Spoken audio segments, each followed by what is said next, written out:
Now, I hope you remember that this morning I was trying, in the brief space of 50 minutes, to give you a basic introduction to Mahayana Buddhism, the kind of Buddhism that is found in China and Japan, and the kind of Buddhism of which Zen Buddhism in particular is a subsect. And we are rather particularly concerned with Zen, since it has had such a fundamental influence in the shaping of Japanese culture and the arts of Japan, and since we are, in the course of this informal tour, going to be visiting a good deal of Zen monasteries and seeing a great deal of Zen-formed works of art, architecture, and so on.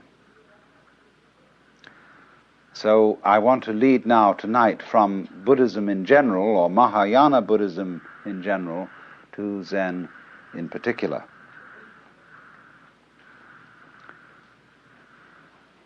Now, Zen plays a little game with you. Whenever anybody like myself or Dr. Suzuki talks about Zen, all the other people say, because they talk about it, they don't understand it. Those, in the words of Lao Tzu, who know do not say. Those who say do not know. And yet he said that. He wrote a book of several 80 chapters or so to explain the Tao and the De, its power, and nobody can help themselves. They've got to talk. Human beings are a bunch of chatterboxes. And when we've got something in our minds that we want to talk about, we talk. Now, poetry, though, is the great language, because poetry is the art of saying what can't be said. Every poet knows this. You're trying to describe the indescribable, and every poet also knows that nothing is describable. Whether you take some sort of ineffable mystical experience at one extreme, or whether you take an ordinary rusty nail at the other, nothing is really describable. In the words of the famous Count Korzybski, whatever you say something is, it isn't. We used to have a professor at Northwestern who would produce a match booklet in front of his class and would say to them, "What is it?" And they would say, "Match booklet." He'd say, No, match booklet is a noise. Is this a noise? What is it? And so to answer this, he'd throw it at them. That's what it is. So in this way, you see, nothing can really be described. And yet, on the other hand, we all know perfectly well what we mean when we talk.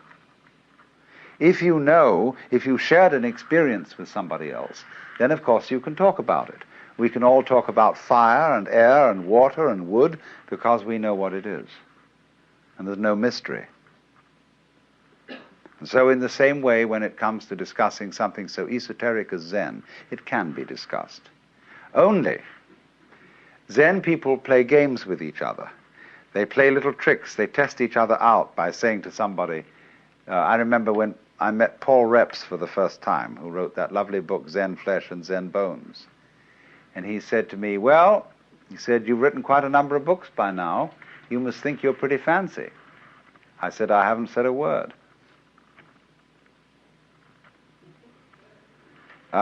This is simply a Zen game. And people sort of feel each other out. There's a poem which says, "When two Zen masters meet each other on the road, they need no introduction. Thieves recognize one another instantaneously."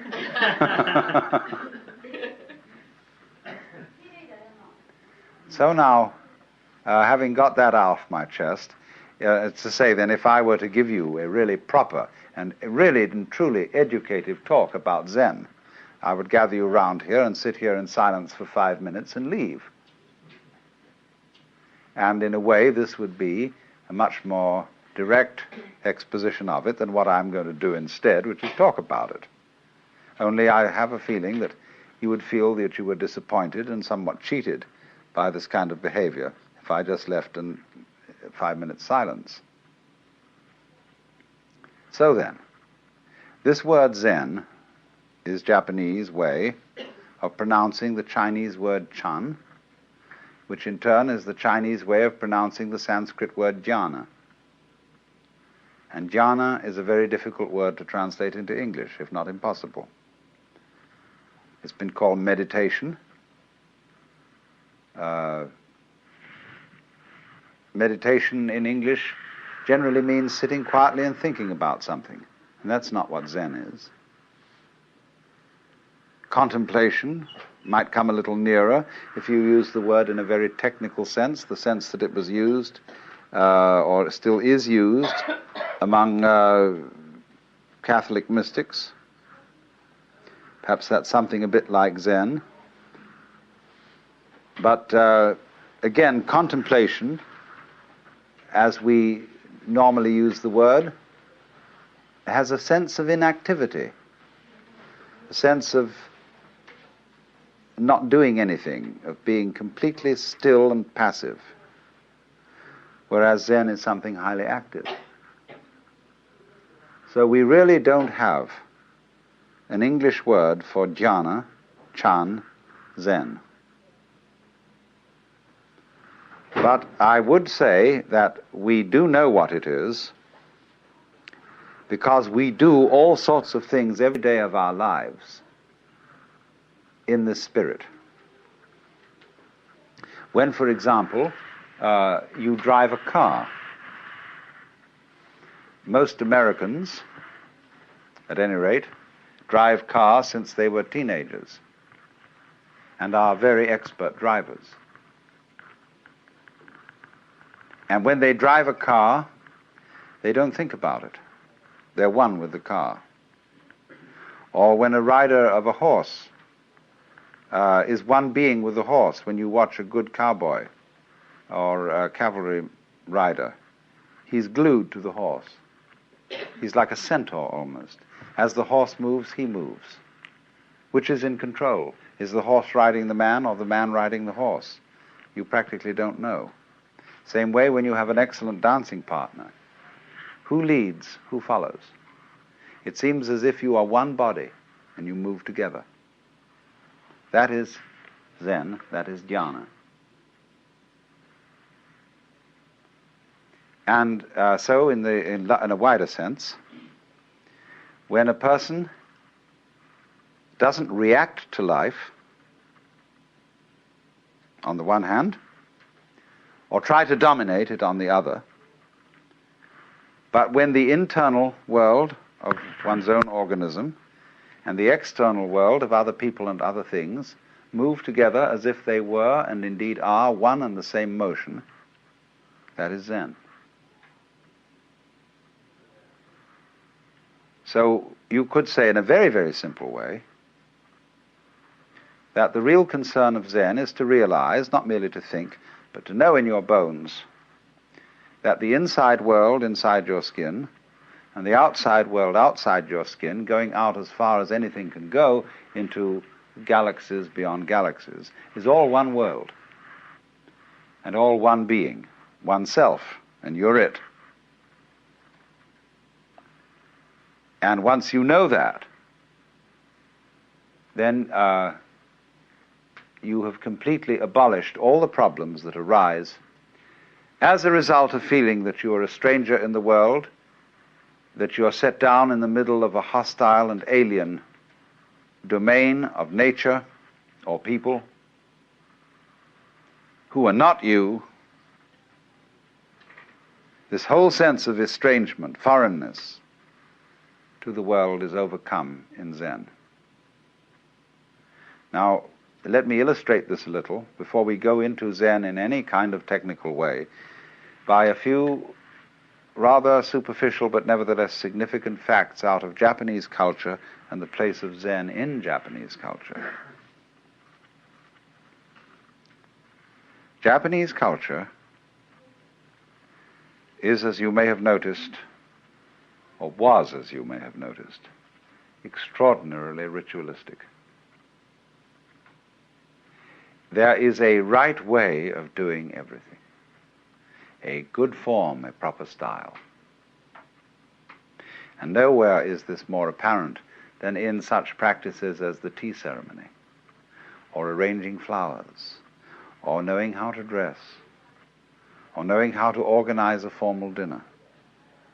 The punctiliousness, the skill of these people in doing these things is quite remarkable. But in the same measure as they are very skillful at doing these things, they're very worried about it. The whole question, for example, of bringing presents to somebody else. Have they given us more than we've given them? Did we remember this occasion? Did we remember that occasion? These weigh very heavily on the Japanese soul. The debt which you owe to your parents, the debt which you owe to your country and to your emperor, immeasurable, infinite debt, never can be paid. All these weigh very heavily. And therefore, in Japan, until the sort of breakaway of modern youth with its westernized ideals, this is a very nervous culture, concerned about whether one is playing the ritual correctly. A culture like that needs an outlet, needs a safety valve, needs a way out of this thing. And Zen provides just that. And so, by contrast, when you meet a Japanese who is thoroughly trained in Zen, he is a different kind of personality altogether from ordinary Japanese. He is, in manners, not studiedly courteous, nor is he brusque, but he's simply at ease. He gives you his whole attention, so long as you give him your whole attention. If you start wandering and frittering, he's got work to do and he promptly leaves. But so long as you are wanting to talk to him, he is there for you and for nobody else. And he sits down, and he really sits. You know, he doesn't worry about whether he ought to be somewhere else. And so unable to sit with complete serenity in one place. You know, if you have half an idea that you ought to be worrying about something out in the garden, or that you ought to be cooking dinner, or that you ought to be down in your office or something, you can't sit where you are. You're not really there. You're a kind of gas balloon that keeps wanting to wander off. But these people, when you'll see, as you meet people connected with Zen, even sometimes the most neophyte, novice of a priest, has this atmosphere of knowing how to live in the present and not to be fidgety and giggly and worrying about whether he's done the right thing. Well, that's very much Zen style. Even though at the same time the Zen people do have a very exacting and demanding discipline. The function of this discipline is rather curious. It's to enable you to be comfortable. It's to enable you, for example, to sleep on a concrete sidewalk on a cold, wet night and enjoy it. To relax completely under any situation of hardship. You see, ordinarily when you sit you're out in the cold, you start shivering. Why? Because you're resisting the cold. You're tightening your muscles against the cold, and you get the staggers. But you are taught, if you learn Zen discipline, not to do that. Take it easy. Go with the cold. Relax. And all those monks in those monasteries here, they're as cold as hell in winter. And they simply sit there most of the time, and we would be frozen to death and miserable and have influenza and the great Siberian itch. but they simply relax and learn how to take the cold. So there's nothing about Zen discipline which is masochistic. It isn't to beat your body because your body's bad and there's a creation of the devil or something. It has nothing to do with that. It is how to be comfortable under all circumstances. But that, again, is something rather incidental to the main question of Zen.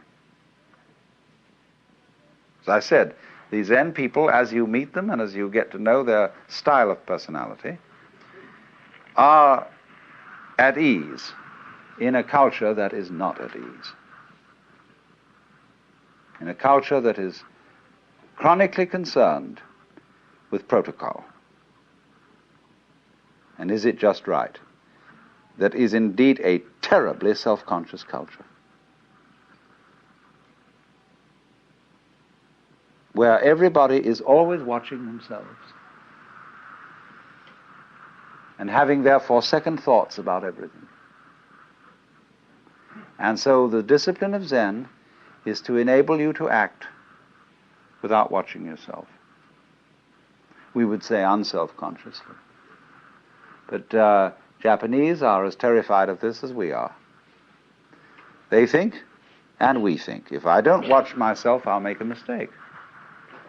If I don't hold a club over myself, I'll cease to be civilized and become a barbarian. If I don't discipline myself with all sorts of down on those passions of yours, you will become like the monk of Siberia who burst from his cell and devoured the Father Superior. So this basic mistrust and so on in one's own spontaneity makes us wonder that if the Zen people are really spontaneous and they don't plan and premeditate and hold clubs over themselves, won't they become very, very dangerous people socially? Won't they go out and rape their mothers and daughters and murder their grandmothers to inherit their fortunes and so on and so forth? And Zen people just don't do that.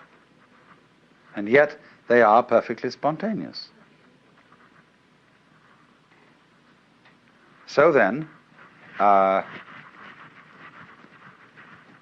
let me try then and indicate how this discipline called Zen actually works. This will involve a little bit of letting the cat out of the bag, but can't be helped. Let's go back to what I told you was fundamental to Buddhism. Buddhism is unlike other religions in that it does not tell you anything. It doesn't require you to believe in anything. Buddhism is a dialogue. And what are called the teachings of Buddhism are nothing more than the opening phrases or opening exchanges in the dialogue. Buddhism is a dialogue between a Buddha and an ordinary man, or rather someone who insists on defining himself as an ordinary man, and thereby creates a problem. I quoted you this morning our saying that anybody who goes to a psychiatrist ought to have his head examined. And in exactly the same way, in this culture, anybody who goes to a guru, a spiritual teacher, or a Zen master, or whatever, ought to have his head examined. Or as the old Chinese master Tokuzan put it, if you ask any question, you get 30 blows with my stick. If you don't ask any question, you get 30 blows just the same. In other words, what the hell are you doing around here? Defining yourself as a student and defining me as a teacher. In other words, you have raised a problem. And in the way of training of Zen, this is very clearly emphasized. If you go to a Zen teacher and you approach him in the traditional way, the first thing he will do is to say, I haven't anything to teach. Go away. Well, you say, what are these people doing around here? Aren't they your students? You say, well, they're working with me, but unfortunately, we are very poor these days. We don't have enough rice really to go around and make ends meet. And we can't take on anybody else in this community. So you have to insist to be taken in. Every postulant for Zen training assumes immediately that the teacher has given him the brush off in order to test his sincerity. In other words, if you really want this thing, you've got to work for it. That isn't the real point. The point is that you've got to make such a fuss to get in that you cannot withdraw gracefully after having made such a fuss to get in. Because you put yourself on the spot and you define yourself as somebody needing help or as somebody with a problem who needs a master in order to be helped out of the problem. So then, when you've done this, in the old days, of course, and it's still the formal rule among the Zen monasteries here, that when you're a postulant and you want to come in, you have to sit outside at the gate for a week or maybe only 5 days in a position of supplication with your head on bowed down on the steps. And they let you in at night because they must give hospitality to any wandering monk, but you're expected not to go to sleep any of those 5 nights, but to sit there in meditation. And they give you food.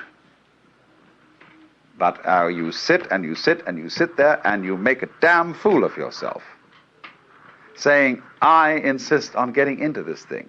I insist on learning. I want to know what the secret of this master here is. And he's told you from the start that he doesn't have a secret and that he doesn't teach anything. But you insist that he does. See, that is the situation of everybody who feels that life is a problem to be solved. Whether you want psychoanalysis, whether you want integration, whether you want salvation, whether you want Buddhahood, whatever it is you define yourself as wanting, you created the problem. What is the real problem that everybody brings to these teachers? What is it all about? It's basically this, isn't it? Teacher, I want to get one up on the universe. I feel a stranger in this world. I feel that it's a problem in that having a body means that I am subject to disease and change and death. Having emotions and passions means that I am tormented by feelings which I can't help having, and yet it's not reasonable to act on those feelings without creating trouble. I feel trapped by this world, and so I want to get the better of it. And is there some wise man around who is a master of life and who can teach me to cope with all this? So that's what everybody's looking for in a teacher, the man who is the savior and who can show you how to cope with it. And the Zen teacher says, I don't have any answers. Nobody believes that because he seems to be so competent when you look at him. You can't believe that he has no answers. And yet that's the consistent teaching of Zen, that it has nothing to say and nothing to teach. A great Chinese master of the Tang dynasty, called Linji in Chinese or Rinzai in Japanese, said Zen is like using a yellow leaf to stop a child crying. A child is crying for gold, and the father takes an autumn leaf that's yellow and says, gold.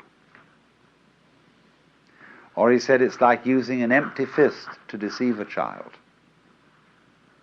See, you've got a closed fist, and you say to the child, what have I got here? And the child says, let me see. Oh, no, I won't let you see. Put your fist behind your back.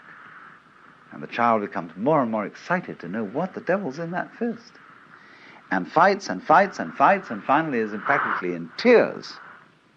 And then suddenly you finally open the fist and there's nothing inside. So in exactly the same way, the person who is under the impression that there is something that we ought to get. See, all this is dressed up in a big way. To be a Buddha, to know the answer, to finally solve the problem, to get the message, to get the word, or however you put it. In other words, to be in control of your fate and of the world. Would you like it? If you could have it?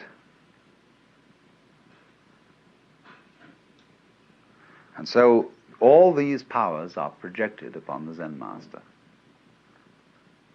He is a Buddha. He is a master of life. And if he is, the reason why he is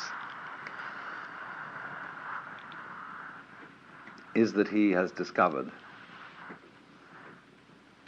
the unreality of the whole problem.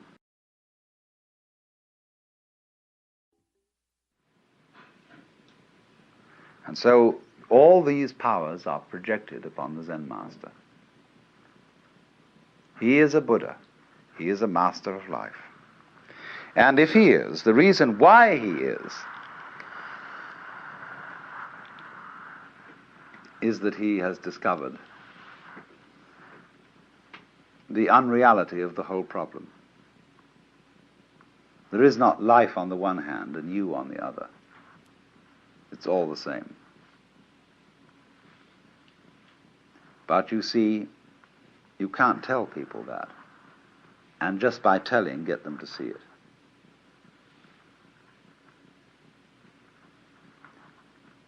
Just in exactly this way, people who know that the earth is flat can't be reasoned with. People who believe that the Bible is the literal word of God, absolutely impossible to reason with them at all, because they know it is so. So in the same way, we tend to know that we're all separate, poor little me, and that we are in need of salvation or something. And we know this is so. And so somebody says, well, you're not really that. You know that that feeling of separateness is an illusion. Well, that's all very nice in theory, but I don't feel it. So what will you do? What will you do with a person who is convinced that the earth is flat? There's no way of reasoning with him. If it's for some reason important that he discover that the earth is round, you've got to play a game with him. You've got to play a trick on him. You tell him, great, the earth is flat. Let's go and look over the edge. Wouldn't that be fun?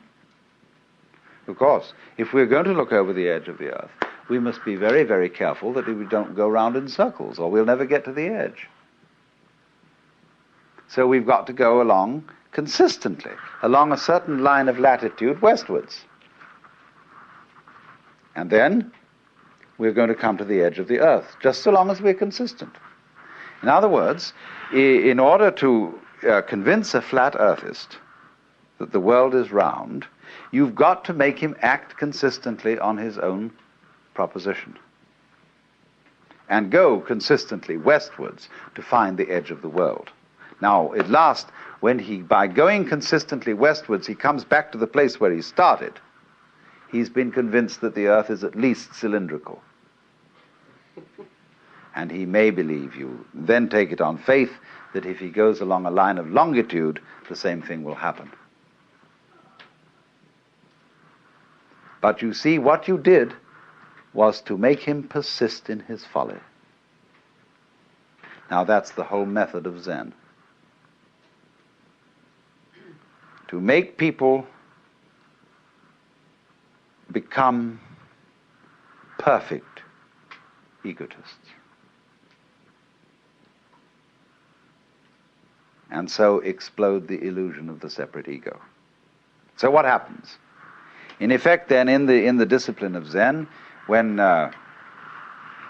you finally convince the master that you are stupid enough to be accepted as a student, because you've persisted and because you've defined yourself as someone having a problem, he has warned you well in advance that he has nothing to teach. But he says, now I will ask you a question. There are many ways of asking this question, but they all boil down to one common theme, and that is, who are you? You say you have a problem. You say you would like to get out of the sufferings of life. You say you would like to get one up on the universe. I want to know who's asking this question. Show me you. And only they put it in such ways as, before your father and mother conceived you, what was your original nature? Questions like that. And they'll say, now, look, I want to be shown. I don't want a lot of ideas about who you are. I don't want to know who you are in terms of a social role. You know, that you have such degrees or you have such professional qualifications and such a name and such a family. All that's the past. I want to see you genuinely now. It's like saying to a person, now, don't be self-conscious, see? I want you right this minute to be completely sincere. Come on now. Well, nothing is better calculated to make a person incapable of sincerity. It says when relatives come and aunts and uncles, and there's a little child, and they want to review this child and see it, and the parents say to the child, darling, come on now and play for us. See, and the poor child is completely nonplussed. Doesn't know what to do. Because you cannot play on demand.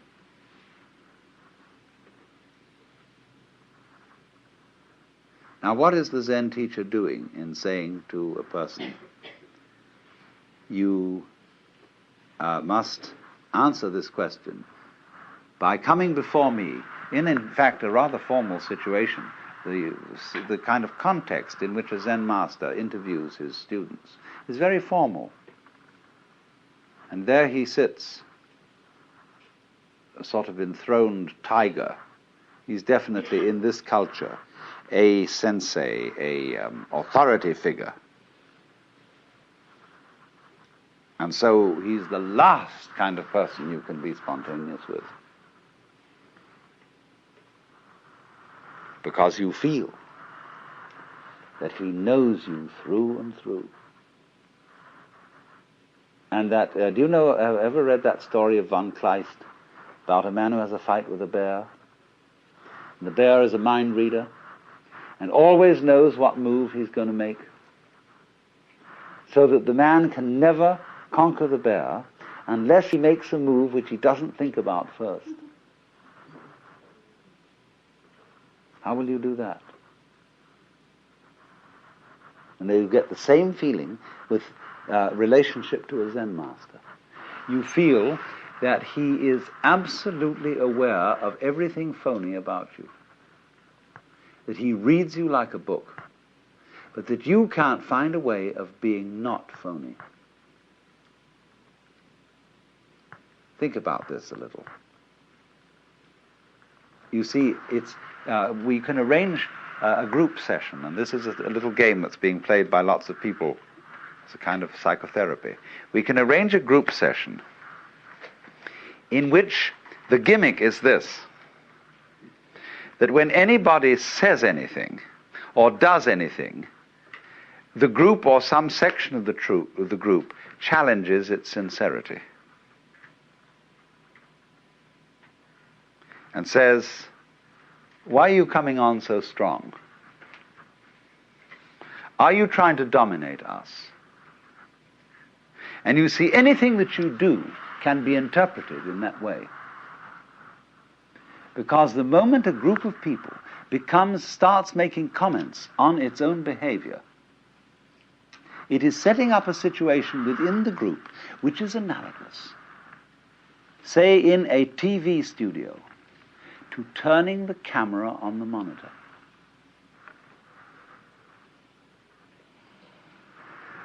So when we start thinking about thinking, being aware of being aware, this is what is called in the Japanese the observing self. I watch myself all the time, see? You're in a hopeless mess. But this is the price that human beings pay for having become self-conscious. Anxiety and guilt. Anxiety because,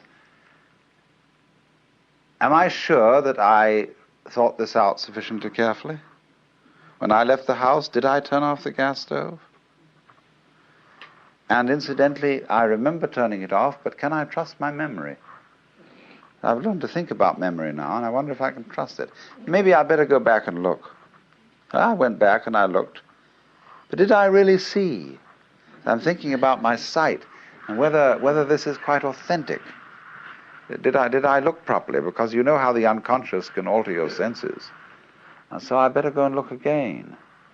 See, soon now I've got into a sort of vicious circle where I'll never get away from the house. And all this sort of getting mixed up is the penalty we pay for the advantageous gift of being able to know that we know.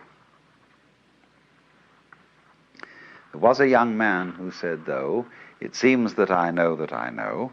What I would like to see is the I that knows me when I know that I know that I know." And so this is the Zen trick. It's to put you into this situation in a very crucial way. To think about, thinking about, thinking about, thinking about. Or, just the same thing, to make a very strong effort not to think. That's Zazen. Sit, let your senses operate, and be responsive to whatever there may be around, but don't think about it. But now this is already thinking. I'm thinking about not thinking. How will I stop thinking about not thinking? So there you are. See, you're all caught up. It's like somebody came to you and they put tar in one hand, or molasses, feathers in the other, slapped the two hands together and rubbed them around and said, "Now pick off the feathers." So you see what happens. The teacher is well aware that he's played this trick on you. And he's going to see what will happen if you act, and he's going to help you to act consistently on this foolishness. Now, you see, what he's done is he's simply made a special case of what society does to us all anyhow. And this is true of most cultures. The high cultures of the world, whether they're of the East or whether they're of the West, play a game on every new member. They don't know they're playing this game because their forefathers played it on them. And they're still its hopeless victims. The game is called the double bind. And the formula under whose auspices everybody comes into this world is as follows. You are required to do something which will be acceptable only if you do it voluntarily.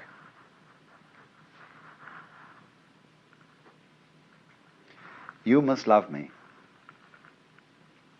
You must go to sleep. You must be natural. You must be free.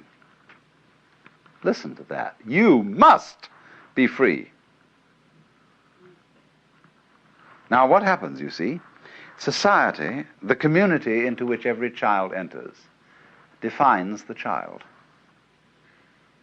We know who we are as other people react to us. So the other people say to us, you're an independent agent. You're responsible. You are a freely acting individual. But this is a commandment. And we obey it because we can't help it. The child has no way of criticizing this or of seeing there's something phony about it.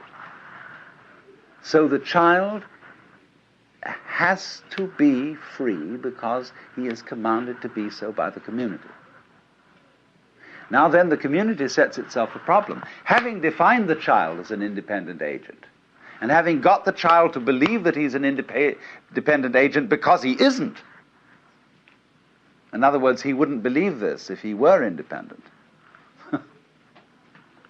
It then has trouble getting him to behave as the community wants him to behave. So they feel then there's something ornery about all children. They're born in original sin, and they're refractious and so on. Of course they are, because they've been defined in a self-contradictory way. So when the community says to a person, you must be free, or when we are in a family relationship in which the members of the family are saying to each other, you must love me, it's your duty to love me, what a bunch of rot. Supposing one day you get up and you say to your wife, darling, do you really love me? And she replies, well, I'm trying my very best to do so. Is that the answer you wanted? No. You wanted her to say, darling, I can't help loving you. I love you so much I could eat you. You don't want her to try to love you. But yet that is what you put on people in almost any marriage ceremony. That you shall love this person. Thou shalt love the Lord thy God. Thou shalt love thy neighbor as thyself. This is a double bind. And anybody who lives under the dominance of a double bind lives in a state of chronic frustration, because he is devoting his whole life to solving a meaningless, nonsensical problem. Let's take the double bind that is the deepest of all. You must go on living. Now, living is a spontaneous process. And to say to it, you must happen, is exactly the same thing as saying to any kind of creative artist, you must come through with the goods.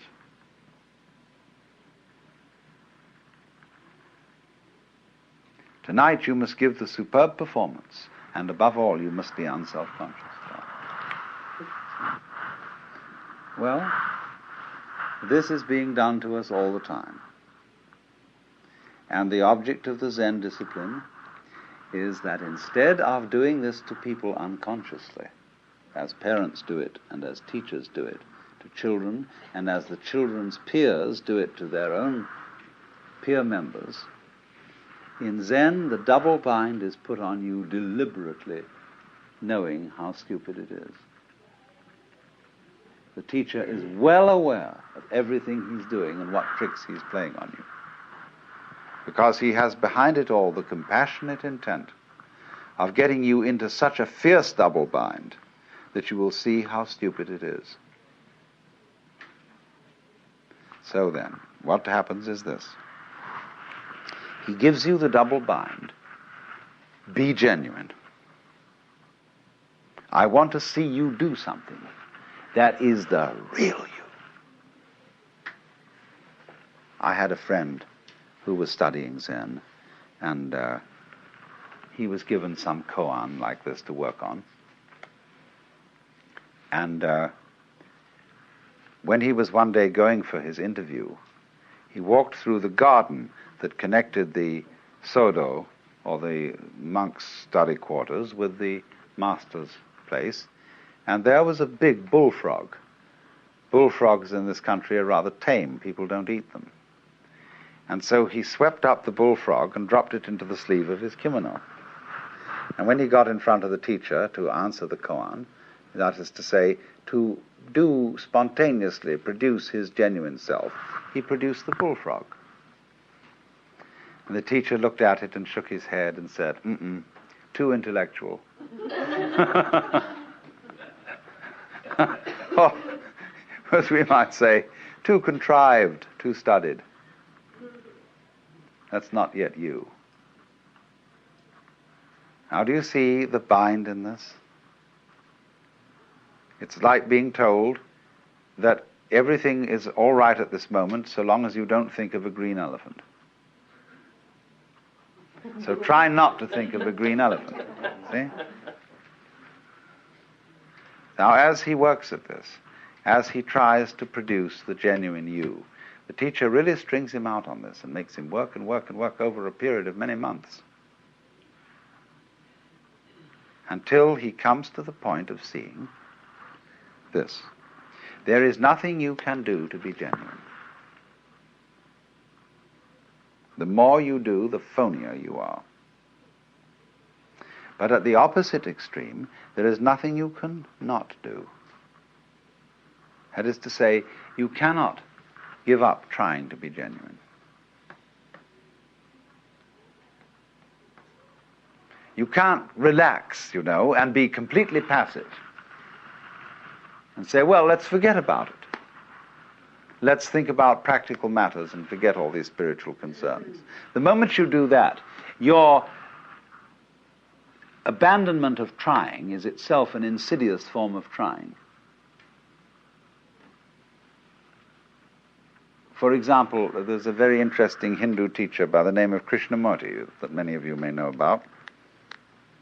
And he tells people, that all their religious inquiry, their yoga practices, their reading religious books and so on, is nothing but a form of perpetuating one's egocentricity, but on a very refined and highbrow level. So he gets a kind of disciple who studiously avoids reading any kind of philosophical or edifying book. They are reduced to reading mystery stories. And they become devoted non-disciples. See, what a clever bind that is. It's the same as the Zen technique. You can't, in other words, let go of your... we've seen, my point was at the beginning, we saw that the way of Buddhism is to let go of yourself, to see that you live in a universe in which nothing can be grasped. Therefore, stop grasping. So here's the problem. I come and say to the teacher, teach me not to grasp. He'll say, why do you want to know? And he shows you that the reason why you want to stop grasping is that it's a new form of grasping. You feel that you will beat the game by being unattached. See, it's horrible to grieve when somebody you love dies. So maybe by being unattached to that person, I can avoid grief. Pretty cold, isn't it?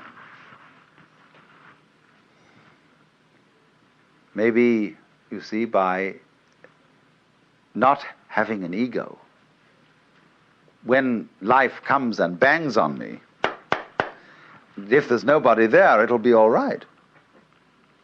So that's why I want non-ego state. But that's phony.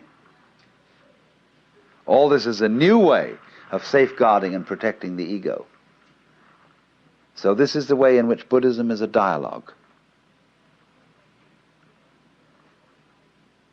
So you see, if you go back to fundamental primitive Buddhism, people say to the Buddha, I want to escape from suffering. It's a perfectly honest statement. All right? Realize that suffering is caused by desire. Try not to desire. So the student goes away and tries to eliminate desires by controlling his mind and practicing yoga. Comes back to the teacher and says, it's pretty difficult. But I have managed at least to get rid of some desires. The teacher says to him, but you're still desiring to get rid of desire. What about that one?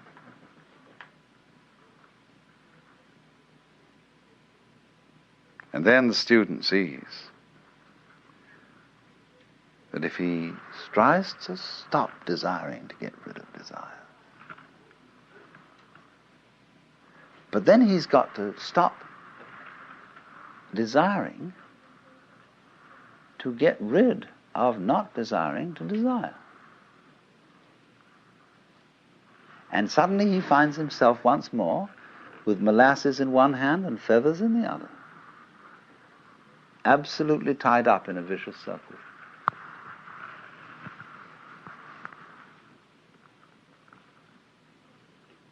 So he realizes there is nothing I can do about it, and there's nothing I can not do about it. And this predicament in Zen is called a mosquito trying to bite an iron bull.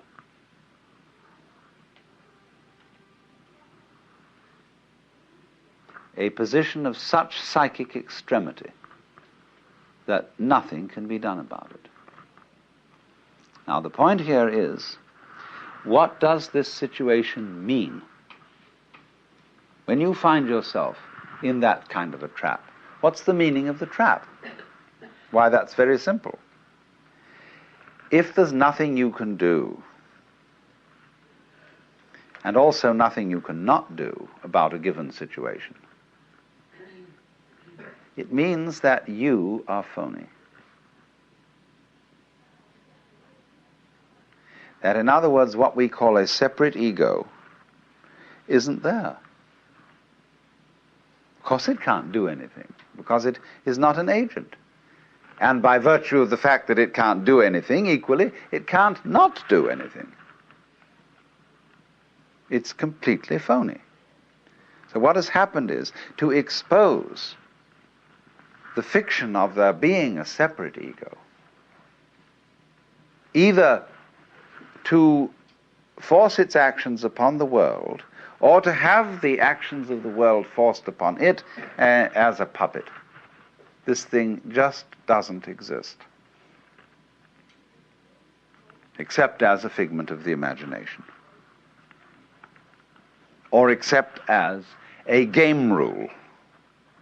Let's pretend everybody is responsible, is independent, is separate. Sure, that's a great game, but it's a game.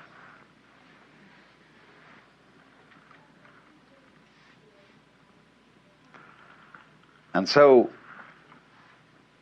the whole object of this Zen dialogue between the teacher and the student is to carry that game of being the separate ego to its logical conclusion, to its reductio ad absurdum. So that, as Blake said, the fool who persists in his folly will become wise.